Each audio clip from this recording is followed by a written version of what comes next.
নমস্কার বন্ধুরা, কৃষ্ণা হেসেলে সবাইকে সাদর আমন্ত্রণ জানাচ্ছি। আজকে লোকনাথ বাবাকে আমি একটু পুজো দেবো বলে ঠিক করেছি, সেই কারণে একটু পায়েস বানাবো। পায়েসের জন্য আমি দুধ নিয়েছি, এখানে 4 লিটার দুধ আছে। দুধগুলোকে কেটে আমি এখন এই হাঁড়িটাতে দেব।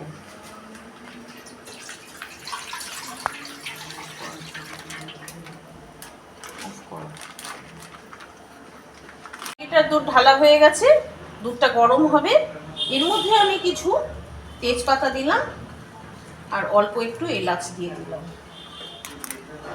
এটা লাচ্ছা সিমুই বানাবো। এই লাচ্ছা সিমুই আমি এবারে এই কড়াইয়ের মধ্যে ঘি দেব। ঘি দিয়ে লাচ্ছা সিমুইটাকে ভাজবো। কড়াইটা গরম হয়ে গেছে, ঘি দিয়ে দিলাম পরিমাণ মতন।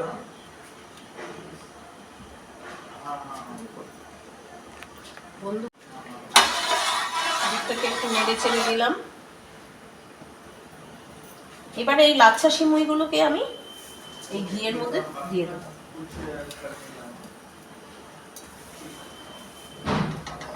সিমুইটা খেতে খুব ভালো হয়, খুব ভালো করে এটাকে ভাজতে হবে এই সিমুইটাকে ঘিয়ের মধ্যে।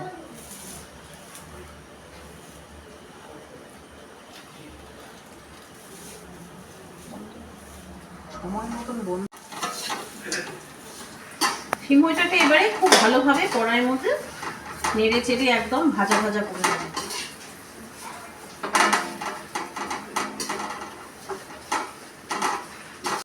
লাচ্ছা সিমুইটা ভাজা হয়ে গেছে, এই যে অনেকটা ভাজা হয়ে গেছে। এবার এখানে আমি কাজু আর কিশমিশ দিয়ে দেবো। ধুয়ে রেখেছি, বেশ কিছুটা কাজু দিলাম আর কিশমিশও ভালো করে ধুয়ে জল ঝরিয়ে রেখেছি, দিয়ে দিলাম। এবারে এই লাচ্ছা সিমুইয়ের সাথে এই কাজু কিশমিশটাকে ভালো করে মিশিয়ে দেব। পায়েসের মধ্যে আমি যেহেতু লাচ্ছা সিমুই, তাই পায়েসে আগেই মিষ্টিটা দিয়ে নিতে হবে। 4 লিটার দুধের জন্য আমি এখানে 200 গ্রাম বাতাসা দিলাম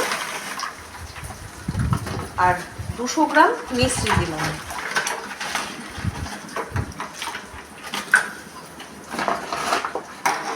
দিয়ে এটা ভালো করে গলবো একসাথে। ভাজা ভাজা হয়ে গেছে কাজু আর কিশমিশ সহযোগে, এটাকে তাই নামিয়ে রেখেছি। নামিয়ে রেখে দুধটা আমি ভালোভাবে ফোটাবো।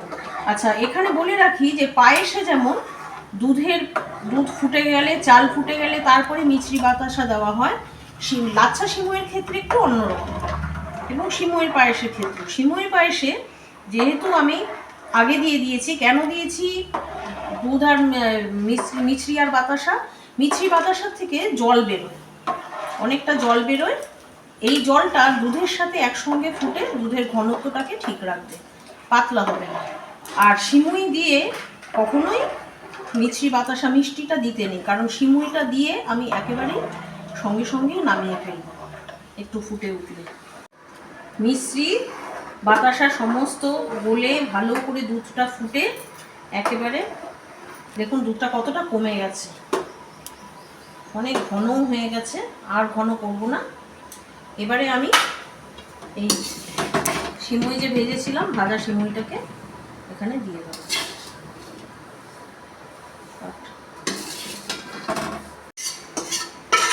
সব সিমুইটা দেওয়া হয়ে গেল। গ্যাসটাকে কিন্তু বাড়ানোই আছে। এবারে একটু ফুটে উঠলেই আমাদের সিমুইয়ের পায়েস রেডি।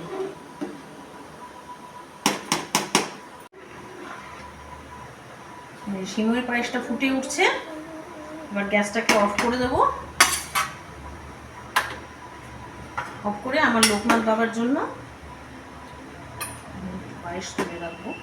এখন যেমন জলো দেখছেন, এটা কিন্তু যেই ঠান্ডা হবে অনেকটাই ঘন হয়ে বসে যাবে।